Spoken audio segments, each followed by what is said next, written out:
الفيديو دوت من الفيديوهات المهمة اللي هشارك معاكم فيها يومي مع الحمام واخر التطورات في الثلاجة.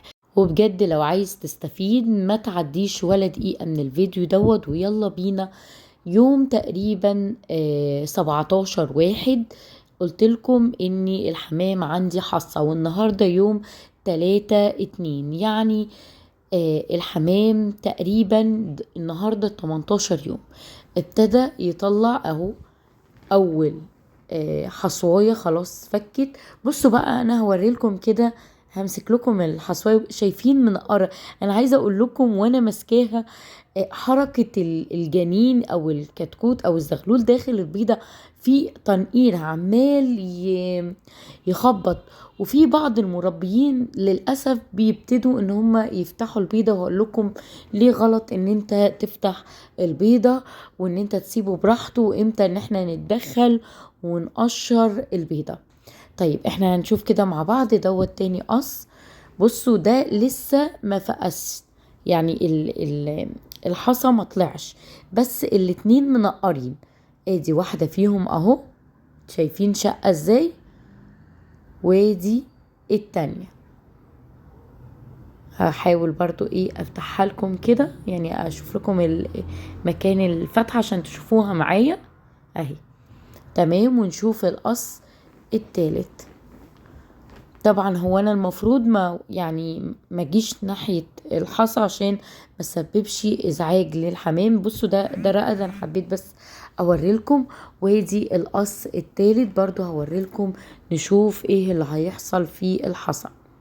انا مش هفوت حاجة يعني، همشي معاكم خطوة خطوة بالذات للمبتدئين عشان تخلوا بالكم من النقط اللي هتكلم فيها في الفيديو.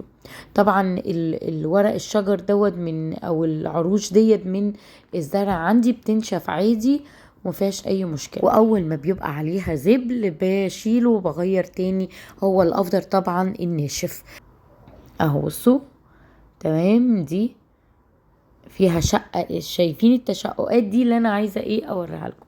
ودي كمان التشقيقة التانية. واللي ما شافش الفيديو لما حصه كان بتاريخ 17/1، لاني في معلومات كتيرة مغلوطة، ان في ناس بيقولك الحمام بيفقس بعد 14 يوم او 16 يوم.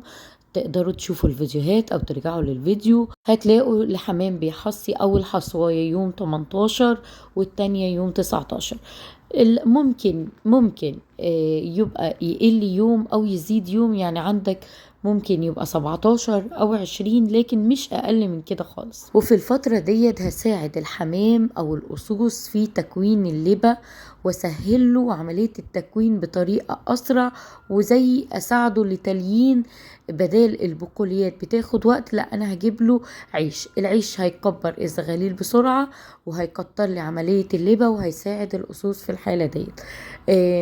يعني انتوا زي ما انتوا شايفين كده مش كله فقس، بس عملية اللبة دي بتقعد فترة عقبال ما بتتكون اللبة للناس الجديدة.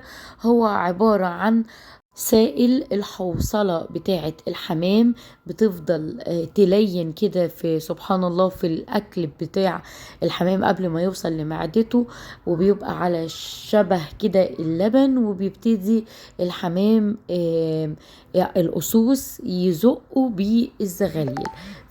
فكده بيسهل للحمام. وهنا عندي الزغاليل اللي فوق دول حطاهم في الشمس شوية، برضو هحط لهم. انا هنا اكلت الحمام مرتين على فكرة النهاردة. مرة اديته ذرة، يعني بقوليات ذرة وفول وبسلة، والمرة التانية اكلت فيها عيش.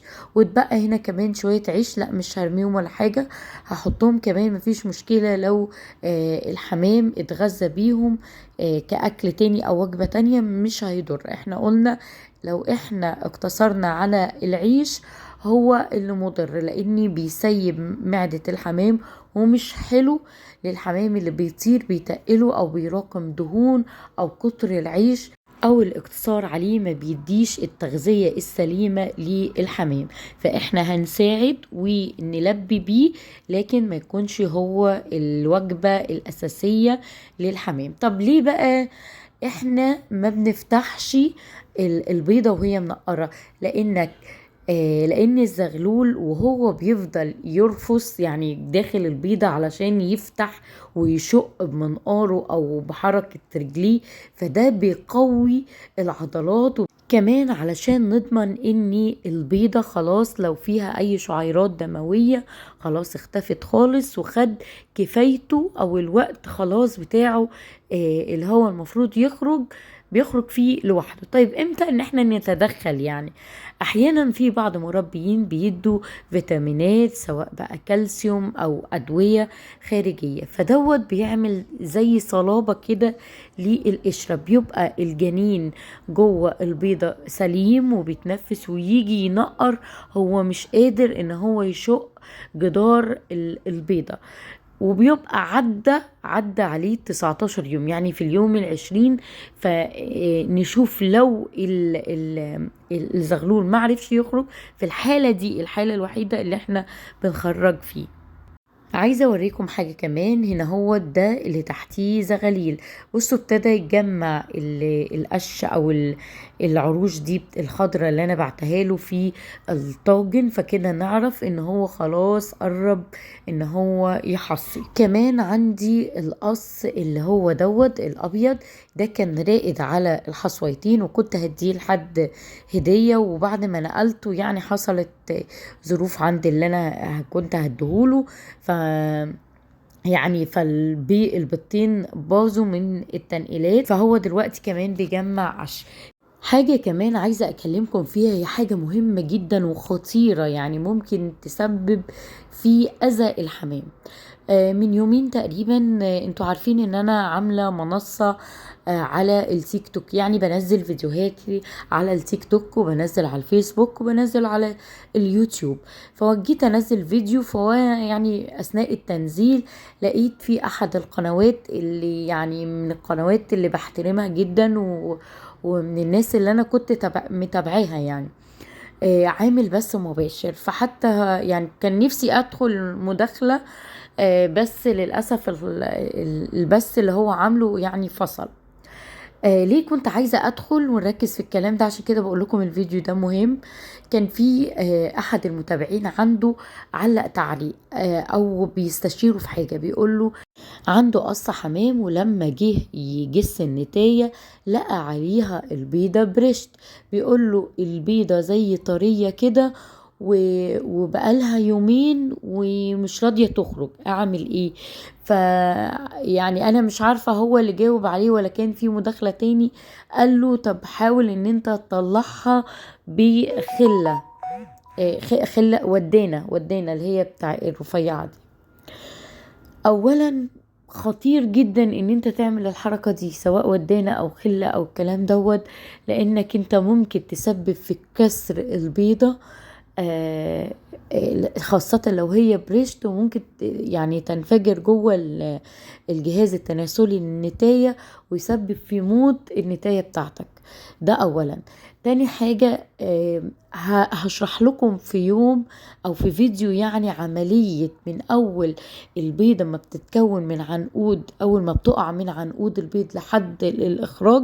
هقول لكم هي المرحلة دي بتقعد قد ايه، بس اللي عايزاكم تفهموه دلوقتي ان تكوين القشرة الخارجية هي اخر مرحلة بتتكون فيها البيضة قبل الإخراج. يعني طبيعي لما الحمامة يبقى عليها البيضة بتبقى برشت، يعني ايه برشت؟ بتبقى طرية لأنها لسه ما بقتش صلبة.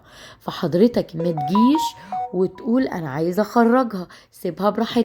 ولو افترضنا ان النتاية البيضة متماسكة وصلبة ومش عارفة تخرج وانت عايز تسهل وتساعد، حضرتك هتجيب زيت زيتون او اي زيت يا سيدي وتحطه، هوريك دلوقتي. ولنفترض ان دي النتاية عند فتحة الاخراج كده، هتحط نقطتين زيت، هتلين المنطقة ديت وهتساعد النتاية ان هي تحصي الحصواية بسهولة. اتمنى تكونوا استفدتوا من الفيديو، معلش انا نزلته في اخر اليوم، ولو في اي حاجة عايزين تستفسروا فيها اكتبوا لي في التعليقات. مع السلامة.